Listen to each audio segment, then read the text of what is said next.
Exercise 7. It's a system of equations.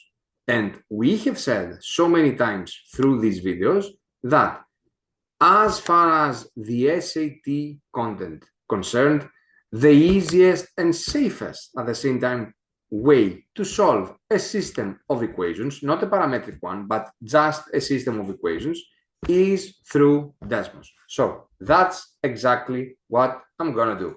I'm going to bring Desmos here, and I will simply 3x plus 2y equals 10.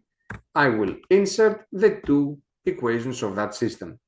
9x plus 4y equals 226.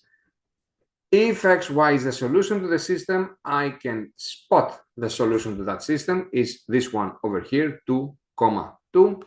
What is the value of y? So what is the y coordinate of that solution? It's obviously, we can see that in front of us, it's obviously equal to 2, and that makes B the right answer for this question. Don't forget, systems in SAT have to be solved through Desmos.